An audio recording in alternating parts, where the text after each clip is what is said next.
My name is Sarah Matthews, and I'm 28 years old. Last Tuesday, I received a text that shattered everything I believed about family loyalty. Don't call or come over. We're done. Those 9 words from my mother ended a relationship I'd spent my entire life nurturing. But here's the twist that nobody saw coming, including me. That cruel rejection became the catalyst for uncovering a web of lies, financial manipulation, and betrayal that had been destroying our family for decades. My response: thanks for the $42,000 lesson, Mom. Hey everyone, before we dive into this wild family drama, I'm curious, where are you watching from today? If you're ready for a story that'll make you question everything you think you know about family loyalty, smash that like button and hit subscribe, because this revenge tale has more twists than a soap opera. Trust me, you'll want to stick around for the shocking revelation at the end. It completely changed how I view justice and karma. Now let's get into how a simple text message exposed 20 years of family lies. Growing up in suburban Denver, I believed I had the perfect family. My parents, Linda and Robert Matthews, seemed like the ideal couple. Dad worked as an accountant for a local firm, while Mom managed the household and volunteered at various charities. They'd been married for 32 years, and everyone in our neighborhood admired their seemingly unbreakable bond. As their only child, I was the center of their universe. Or so I thought. Mom would brag to her friends about my achievements from high school valedictorian to my business degree from Colorado State University. She posted every milestone on Facebook, commenting on how proud she was of her brilliant daughter. Dad would slip me extra money for college expenses, always with a wink, and a reminder not to tell Mom about their little secret. After graduation, I landed a decent job at a marketing firm in downtown Denver. The pay wasn't spectacular, but it was enough to cover my rent for a small apartment and start building my adult life. However, Mom had different ideas. She launched into a campaign about how I was throwing money away on rent when I could live at home and save for my future. "Honey, you're being financially irresponsible," she'd say during our weekly dinners. "Why pay some stranger when you could be putting that money toward a house down payment?" Her arguments seemed logical, especially when she pulled out a calculator to show me how much I'd save over 2 years. The guilt-tripping intensified when she brought up Dad's recent health scare, a minor heart palpitation that turned out to be stress-related. "Your father worries about you living alone in the city," she'd say, her voice taking on that manipulative tone I'd learned to recognize but never challenge. "It would give us such peace of mind to have you close." Eventually, I caved. At 25, I moved back into my childhood bedroom, telling myself it was a smart financial decision. Mom was ecstatic, immediately taking credit for my wise choice to everyone who'd listen. She even converted the basement into a small office space for me, complete with a desk and filing cabinet. The arrangement worked well initially. I contributed $800 monthly for expenses which Mom claimed barely covered the increased utilities and food costs. I didn't question it. After all, I was still saving significantly compared to my apartment rent. Plus, Mom cooked my favorite meals and did my laundry without being asked.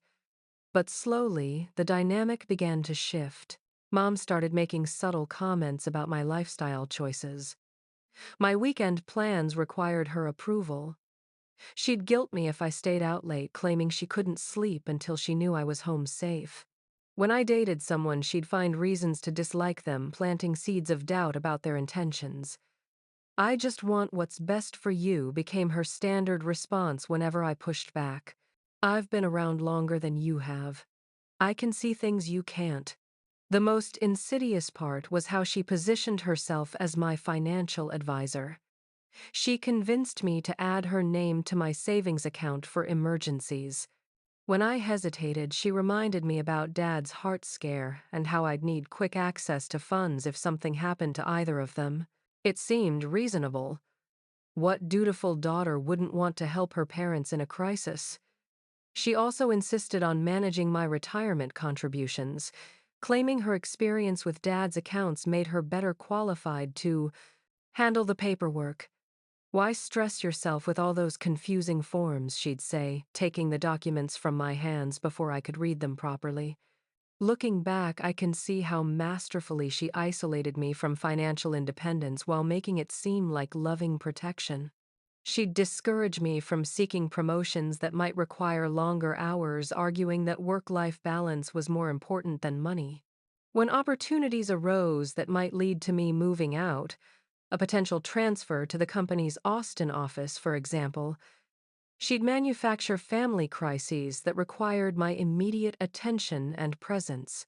The most painful part was how she used Dad as an unwitting accomplice. She'd relay his supposed concerns about my decisions, making it seem like both parents were unified in their worry. Dad, naturally trusting and conflict-averse, rarely contradicted her version of events. If I tried to discuss something directly with him, Mom would somehow insert herself into the conversation, speaking for him or redirecting the topic. 3 years passed this way. I celebrated my 28th birthday in that basement office, surrounded by the same furniture from my teenage years. My college friends had moved on, buying homes, getting married, advancing in their careers. Meanwhile, I felt stuck in a comfortable prison of my mother's making. The breaking point came when I finally received a significant promotion at work. The position came with a substantial salary increase and the opportunity to lead my own team. I was excited to share the news with my parents, imagining how proud they'd be. Mom's reaction was immediate and crushing. "More responsibility means more stress," she said flatly. "Look what stress did to your father's heart. Is money really worth risking your health?" When I pushed back, explaining how much this meant to my career, her mask slipped for just a moment. I caught a flash of something cold in her eyes before she quickly recovered with her usual concerned mother expression. "I'm just looking out for you, sweetheart," she said, but her voice carried an edge I'd never heard before. "Sometimes children don't know what's best for them, even when they think they're all grown up." That night, I lay awake in my childhood bed, staring at the glow-in-the-dark stars I'd stuck to the ceiling in middle school. For the first time in years, I began to question whether my mother's concerns were truly about my well-being or about maintaining control over my life. I had no idea that within weeks a simple text message would expose a truth so devastating it would forever change my understanding of family trust and the price of blind loyalty. The promotion changed everything, though not in the way I expected. My new role required occasional travel and longer hours, which meant less time under Mom's watchful eye. For the first time in 3 years, I felt a taste of the independence I'd sacrificed. Mom's response was swift and calculated. She ramped up her manipulation tactics, starting with Dad's health. Suddenly, his minor heart palpitations became a constant source of anxiety. She'd call me at work with updates about his episodes, each more dramatic than the last. "He had another spell last night," she'd say, her voice heavy with manufactured worry. "The doctor says stress is a major factor. He's been so anxious about your new schedule." When I'd rush home to check on Dad, I'd find him looking perfectly fine, often confused about why I seemed so concerned. "I feel great, honey," he'd say. "Why did your mother say something?" But before I could pursue the conversation, Mom would appear with reasons why Dad was downplaying his symptoms or trying to be brave for my sake. She painted herself as the vigilant caregiver bearing the burden of Dad's health concerns alone while I was too busy with work to notice what was happening at home. The financial control tightened as well. She began questioning every purchase I made, monitoring my bank statements, with the justification that she needed to track household expenses. When I bought new work clothes for my promotion, she lectured me about unnecessary spending. "You have perfectly good clothes upstairs," she'd say, examining my credit card statements. "This promotion seems to be going to your head. She also started charging me additional fees, $200 for increased utility usage because I was using my laptop more for work, $150 for meal preparation costs even though I was eating dinner at home less frequently, due to my schedule. But the most disturbing development was how she began intercepting my mail. At first, I thought it was innocent. She'd hand me my letters and packages when I got home from work. Then I noticed delays. Bank statements would arrive opened with Mom claiming they'd been damaged in transit. Important work documents would go missing only to reappear in random locations. When I confronted her about it, her response was both defensive and accusatory. "I've been managing this household's mail for 30 years, she snapped. "I'm not going to stop organizing everything just because you got a little promotion." The breaking point came when I discovered she'd been opening my tax documents. I found them in her desk drawer while looking for stamps, already filled out and ready for submission. She'd listed herself as my tax preparer and claimed several deductions I didn't understand. "I was helping you," she said, when I demanded an explanation. "You're always so busy now. I didn't want you to miss the deadline." That evening, I called my college friend Jessica, who worked as a financial advisor. I needed an outside perspective on what I was beginning to suspect was financial abuse. "Sarah, this isn't normal," Jessica said after I described the situation. "Your mother has way too much access to your finances." "You're 28, not 18. Jessica convinced me to pull my credit report and review all my financial accounts independently. What I discovered made my stomach turn. There were several credit cards I didn't remember opening all, with my mother listed as an authorized user. The balances were significant. Nearly $15,000 across 4 cards. When I confronted Mom about the cards, her story kept changing.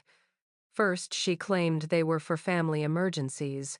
Then she said I'd asked her to open them when I was too busy with work to handle the applications.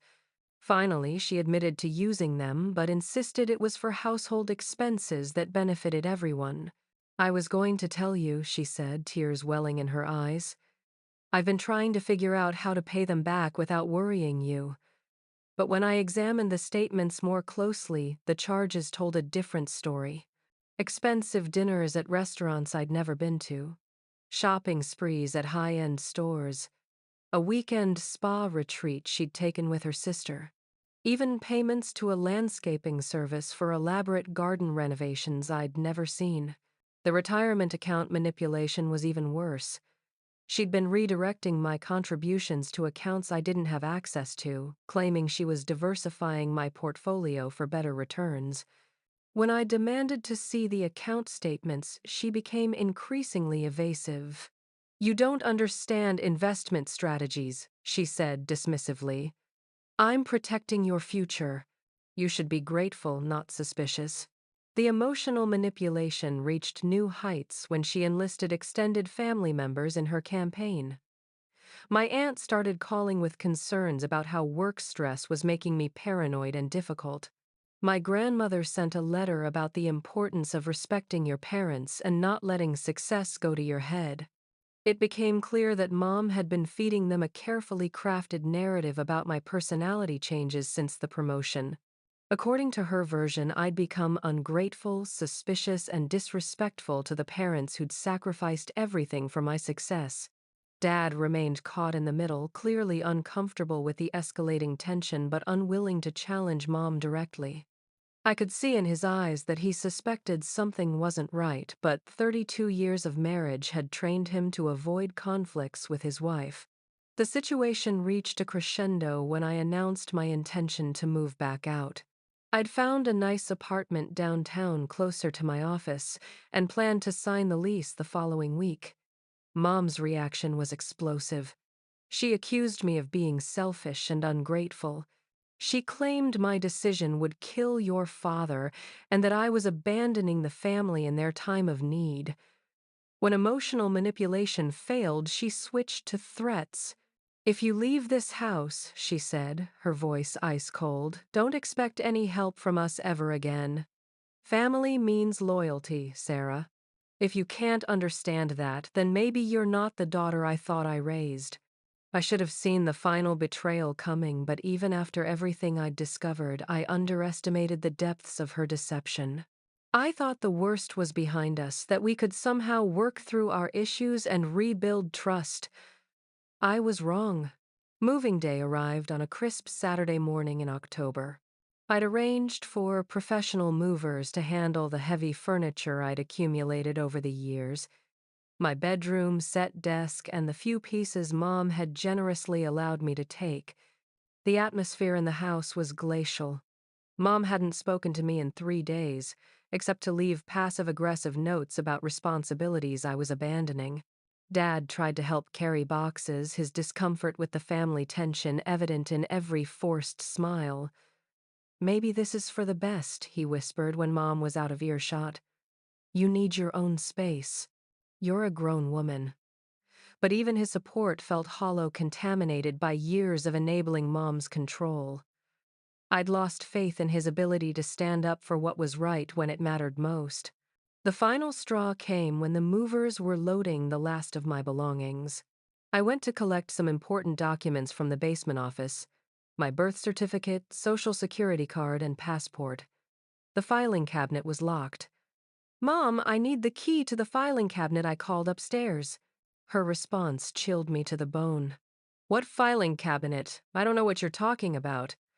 I found her in the kitchen, calmly washing dishes as if nothing unusual was happening.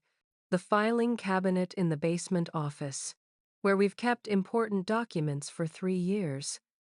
She dried her hands slowly, deliberately, before turning to face me. "Oh, that old thing. I cleaned it out last week. Threw away a bunch of outdated paperwork." My heart stopped. "You threw away my birth certificate, my passport."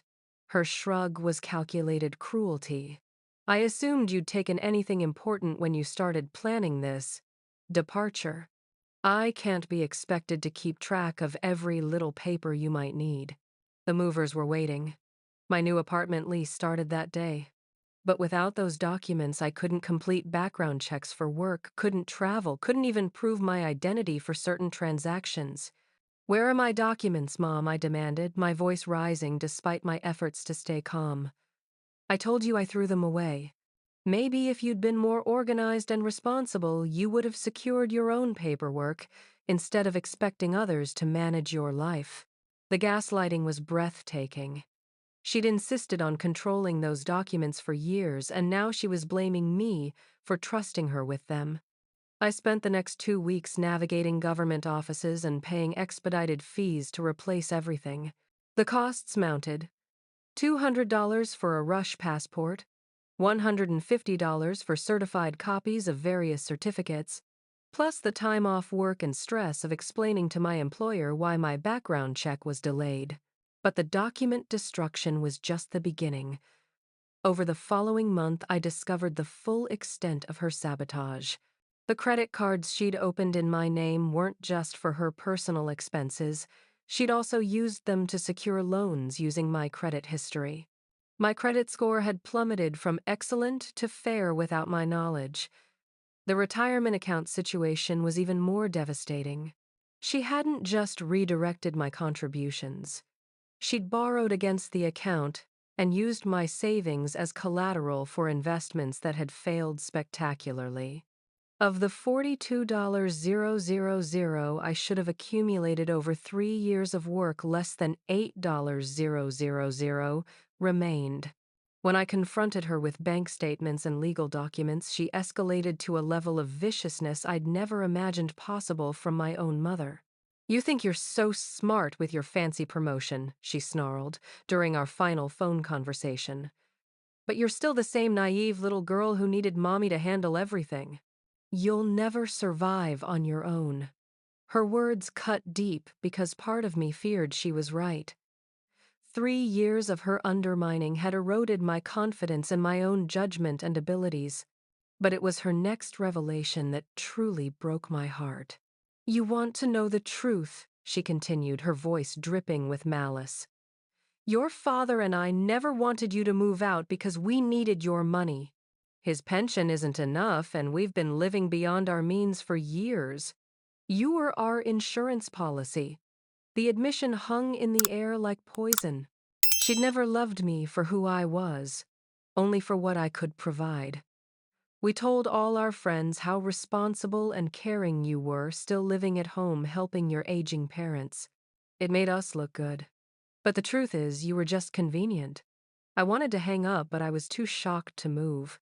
And another thing, she added, with calculated cruelty, your father's heart problems completely fabricated. I made it all up to keep you guilty and compliant. He's healthier than men half his age. The betrayal was so complete, so devastating that I couldn't even cry. I just felt numb. So go ahead and play independent adult, she concluded. But don't come crawling back when reality hits and you realize you're not as capable as you think you are. I hung up and sat in my new apartment. My beautiful, peaceful, mom-free apartment, trying to process what had just happened. She'd stolen my money, destroyed my credit, fabricated illnesses, and manipulated my emotions for years. And she'd done it all while convincing everyone around us that she was the devoted mother and I was the beloved daughter. That night, I made a decision that would change everything. Instead of wallowing in victimhood or seeking revenge through anger, I chose a different path. I was going to systematically document everything she'd done, gather evidence, and pursue legal action. But more importantly, I was going to succeed so spectacularly that her prediction of my failure would become the biggest joke in our family's history. The turning point wasn't just about the money or the betrayal. It was about reclaiming my power and refusing to let her narrative define me. She thought she'd broken me, but she'd actually freed me from the illusion of unconditional family love. As I sat in my empty apartment that night, surrounded by boxes and feeling more alone than I'd ever felt in my life, I had no idea that her cruelest act was still to come. The text message that would arrive 2 months later would be so shocking, so completely unexpected, that it would give me the perfect opportunity to deliver a response she'd never forget. Sometimes the universe provides exactly the justice we need, exactly when we need it most. And when you finally learn to trust yourself over toxic family loyalty, you're ready to recognize the gift disguised as punishment. The weeks following Mom's devastating phone call became a masterclass in survival and strategic planning. I channeled my rage into productivity, treating my situation like the business challenge it was. Every morning I woke up in my peaceful apartment with renewed determination to prove that her dire predictions about my future were nothing more than bitter, wishful thinking. My first priority was documenting everything. I created detailed spreadsheets, tracking every financial manipulation, every forged document, every instance of emotional abuse. I photographed bank statements, printed email chains, and recorded dates and times of significant conversations. My dining table became a war room covered with evidence of her systematic destruction of my financial security. The legal consultation with attorney Rebecca Chen was both validating and sobering. "You have a clear case for financial elder abuse in reverse," she explained, reviewing my documentation. "What your mother did constitutes fraud, identity theft, and fiduciary abuse. The challenge will be proving intent and recovering damages." Rebecca estimated that pursuing criminal charges could take years and cost more in legal fees than I'd likely recover. However, she suggested a different approach that appealed to my desire for justice rather than just revenge.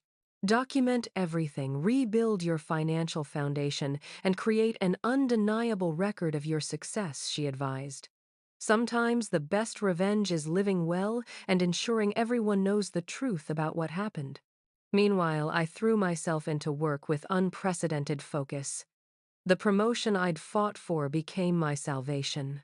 Without Mom's constant interruptions and emotional manipulation, my productivity skyrocketed. I arrived early, stayed late, and volunteered for high-visibility projects that showcased my abilities. My supervisor, Janet, noticed the change immediately. Sarah, I don't know what's different, but your work has been exceptional lately, she said during our monthly review. You seem more confident, more decisive.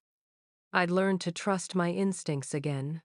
Without Mom second-guessing every decision and planting seeds of doubt, I rediscovered the competence and intelligence that had earned me the promotion in the first place. The financial rebuilding was harder but equally important. I opened new bank accounts at different institutions, ensuring Mom had no access or knowledge of my finances. I disputed the fraudulent credit card charges, providing evidence that I hadn't authorized many of the purchases.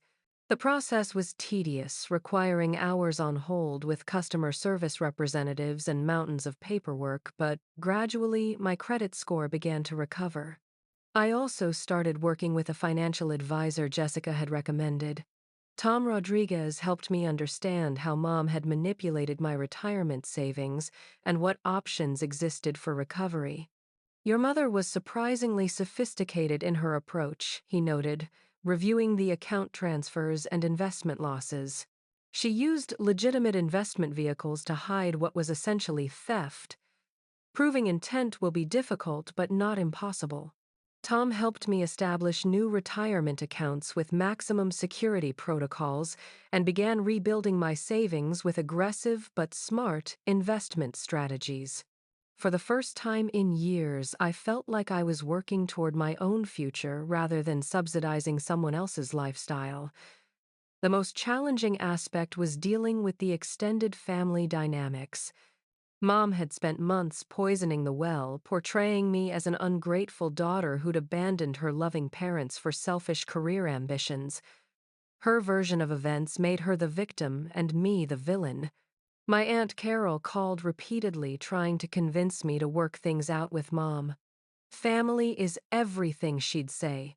Whatever happened between you two, it's not worth destroying relationships over money.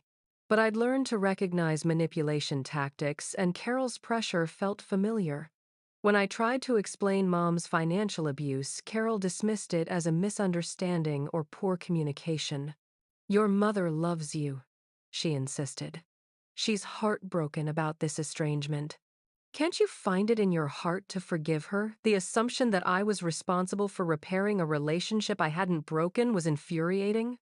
Why was my forgiveness required, but Mom's accountability, optional Dad's position, was the most painful to navigate? He called occasionally, always, when Mom wasn't home, speaking in hushed tones like a spy conducting covert operations. I know your mother can be difficult, he'd admit quietly. But she's my wife. I can't choose sides. His refusal to acknowledge the severity of what had happened felt like a second betrayal. He'd witnessed years of her controlling behavior but chosen the path of least resistance rather than protecting his daughter. Dad, she stole from me, I said during one particularly frustrating call. She lied about your health to manipulate me. She destroyed important documents out of spite. This isn't about choosing sides, it's about right and wrong. His silence spoke volumes. 32 years of marriage had trained him to avoid confronting Mom's bad behavior, even when it hurt the people he claimed to love. As winter turned to spring, my new life began to flourish in ways I hadn't expected. Without Mom's constant criticism and micromanagement, I rediscovered interests and friendships I'd neglected. I joined a hiking club, started taking photography classes, and began dating again without someone analyzing my choices. My work performance earned me another promotion, this time to senior manager with a team of 12 people.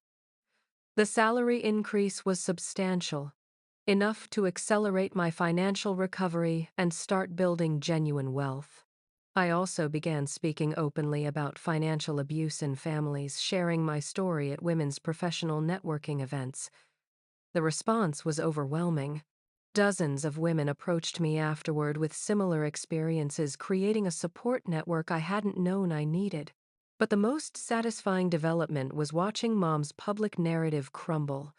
Without me as her dutiful daughter prop, the cracks in her perfect family image became harder to hide.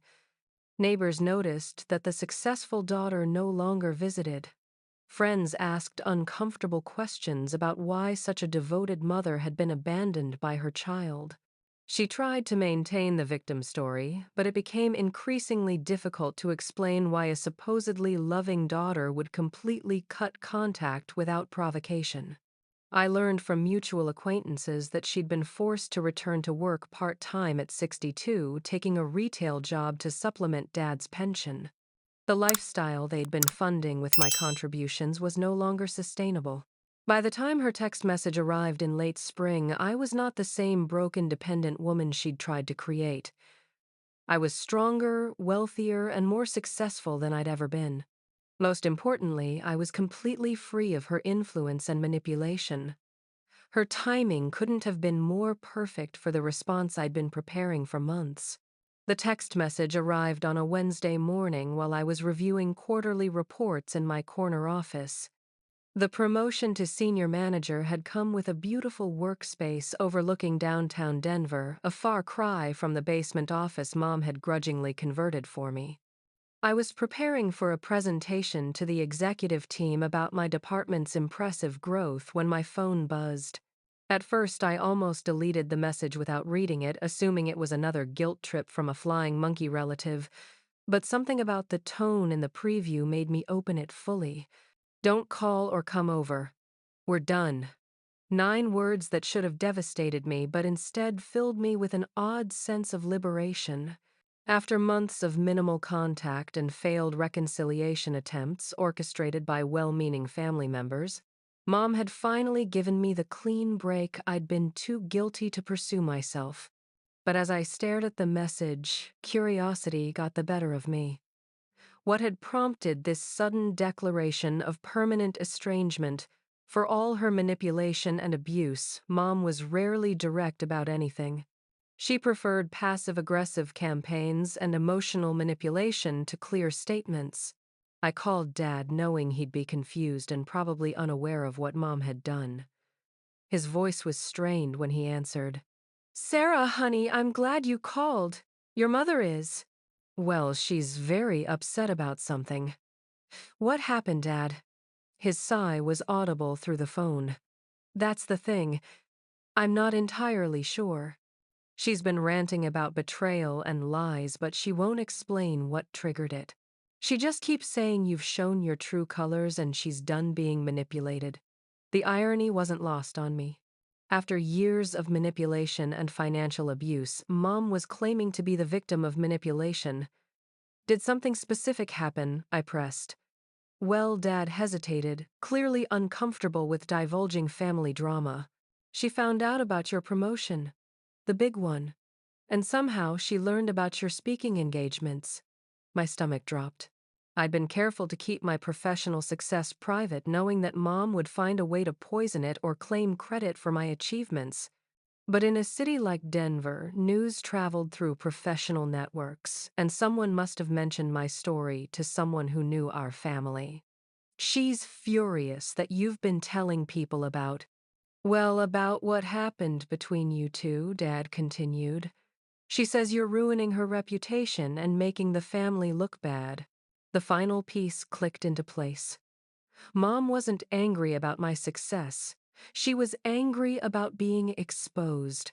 For months, she'd been playing the victim, telling everyone who'd listen about her ungrateful daughter who'd abandoned her loving parents over a simple misunderstanding about money.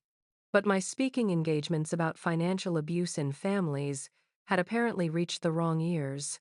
People in our social circle were beginning to ask uncomfortable questions about why such a devoted mother would be publicly accused of financial manipulation by her own daughter. "Dad, she stole $42,000 from me," I said quietly. "She lied about your health, destroyed my documents, and emotionally abused me for years. I'm not ruining her reputation. I'm telling the truth about what she did." Another long silence. Then barely audible, "I know, sweetheart. I've always known she went too far. But what am I supposed to do? She's my wife." The conversation ended with Dad promising to try to smooth things over, but I knew he wouldn't confront Mom directly. 32 years of marriage had taught him that keeping the peace was more important than protecting the truth. Over the next few days, I pieced together what had really triggered Mom's text message through mutual acquaintances and family friends. My success story had reached Janet Morrison, a prominent local businesswoman who served on several charity boards with Mom. During a fundraising event, Janet had mentioned meeting an inspiring young woman named Sarah Matthews who'd overcome family financial abuse to rebuild her career. Mom's carefully constructed narrative had crumbled in real time. Janet knew our family had heard Mom's version of events about her ungrateful daughter, and suddenly, the math didn't add up. If Sarah was the successful, inspiring woman Janet had met and she'd publicly discussed overcoming family financial abuse, then Linda Matthews' sob story about being abandoned by her child was clearly missing crucial details. The social embarrassment was the final trigger. Mom couldn't maintain her victim status when evidence of her abuse was circulating in her own social circles. Rather than take responsibility or attempt genuine reconciliation, she chose to make me the villain one last time. But her text message had provided me with an unexpected gift: absolute moral clarity. Any remaining guilt about our estrangement, any nagging doubts about whether I'd been too harsh or unforgiving evaporated completely. She'd made her choice, and now I was free to make mine. I spent the evening crafting my response, weighing each word carefully. This wasn't about cruelty or revenge. It was about truth and closure. I wanted to acknowledge exactly what her text message had accomplished and thank her for the valuable lesson she'd unknowingly provided. The response needed to be factual, concise, and final. No room for misinterpretation or manipulation. No emotional appeals or attempts to salvage a relationship that had been built on lies from the beginning. As I typed the words, I felt a sense of peace I hadn't experienced in years. Mom had spent decades teaching me that family meant unconditional loyalty regardless of how badly you were treated. She'd insisted that blood relations trumped personal boundaries, that forgiveness was mandatory rather than earned. But her final act of abandonment had taught me the most valuable lesson of all. Sometimes the people who claim to love you are actually your greatest obstacle to happiness and success. Sometimes walking away isn't giving up, it's choosing yourself. The $42,000 she'd stolen was the tuition for an education I couldn't have received any other way. She'd taught me to recognize manipulation, to value my independence, to trust my instincts, and to understand the difference between love and control.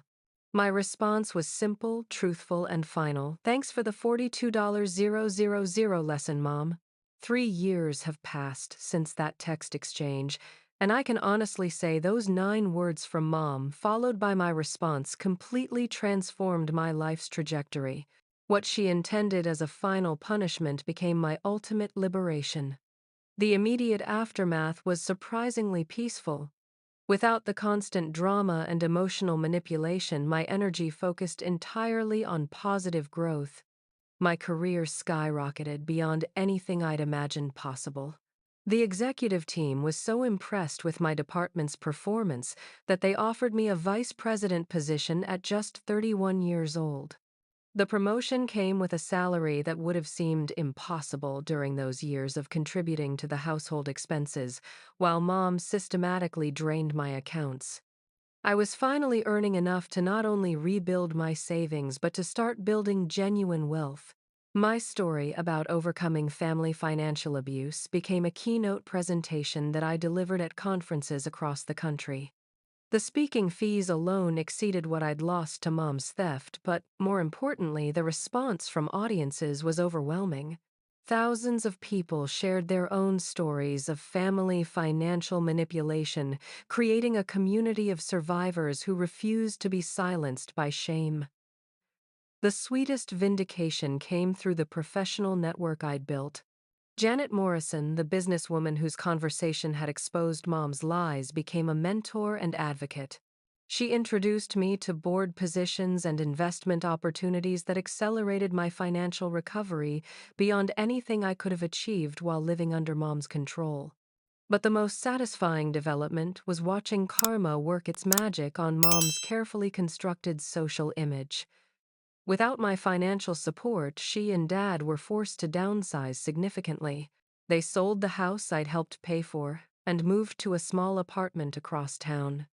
Mom's part-time retail job became full-time out of necessity, and her volunteer work with prestigious charities ended when she could no longer afford the social commitments. The neighbors who'd once admired her devoted parenting began asking uncomfortable questions about why her successful daughter had disappeared completely. Her attempts to maintain the victim narrative became increasingly difficult as more details of the financial abuse emerged through our mutual connections. I learned through my Aunt Carol that Mom had become bitter and isolated, blaming everyone but herself for the consequences of her actions. She'd convinced herself that my success was somehow an act of betrayal rather than the natural result of escaping her sabotage. Dad finally found the courage to reach out independently last year. He called on a day he knew Mom was at work, his voice carrying the weight of regret and recognition. "I should have protected you," he admitted quietly. "I knew what she was doing was wrong, but I was too cowardly to stop it. I'm proud of what you've accomplished, and I'm sorry for failing you when you needed me most." His apology couldn't undo the years of enabling and complicity, but it provided closure I hadn't known I needed. We maintain limited contact now, coffee occasionally when he can manage it without triggering Mom's wrath. It's not the relationship I once hoped for, but it's honest in a way it never was before. The financial recovery exceeded my wildest expectations. Working with Tom Rodriguez, my financial advisor, I not only replaced the stolen $42,000, but multiplied it several times over through smart investments and aggressive savings. My retirement accounts are now stronger than they would have been if Mom had never interfered, because her theft forced me to learn about financial independence in ways I might never have otherwise. But the most valuable outcome was personal growth that money can't measure. I learned to trust my instincts, set firm boundaries, and distinguish between genuine love and manipulative control. The relationships I've built since leaving home are based on mutual respect rather than obligated tolerance. I'm engaged now to Marcus, a fellow professional I met through my hiking club. He knows my full story and admires my strength rather than trying to exploit my vulnerabilities. When I showed him Mom's text message and my response, he said it perfectly captured who I am, someone who can transform betrayal into wisdom and pain into power. The $42,000 lesson Mom provided taught me that family isn't about blood relations or obligation. It's about people who support your growth rather than sabotage your success. The friends and colleagues who celebrate my achievements are more family than the woman who gave birth to me but never truly loved me. Sometimes people ask if I regret cutting contact completely if I ever consider reconciliation. The answer is always no. Mom had countless opportunities to take responsibility, make amends, and rebuild trust based on honesty. Instead, she chose to double down on manipulation and ultimately abandon the relationship herself. Her final text message was the kindest thing she ever did for me, though I'm certain that wasn't her intention. She freed me from any remaining guilt about prioritizing my well-being over family loyalty. She proved definitively that she viewed me as a source of income and control rather than a daughter deserving of love and support. Today I live in a beautiful downtown condo that I own outright. My investment portfolio grows monthly. My career continues reaching new heights. I'm surrounded by people who genuinely care about my happiness and success. Most importantly, I've learned that sometimes the people who hurt us most provide our greatest gifts, the motivation to become stronger than we ever thought possible. So, here's my question for all of you watching. Have you ever experienced family members who disguised control as love or financial manipulation as care? How did you find the strength to prioritize your well-being over toxic family? Loyalty. Share your stories in the comments below. Your experience might be exactly what someone else needs to hear today. If this story resonated with you, please hit that like button and subscribe for more real-life stories about overcoming family drama and building the life you deserve. Share this video with anyone who might need to hear that choosing yourself isn't selfish, it's survival. Thank you for listening to my story and for supporting this channel.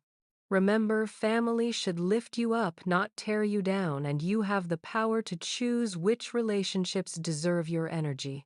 Here's to expensive lessons that teach us our true worth, and to the strength we discover when we finally choose ourselves. Until next time, keep building the life you deserve, regardless of who tries to stop you.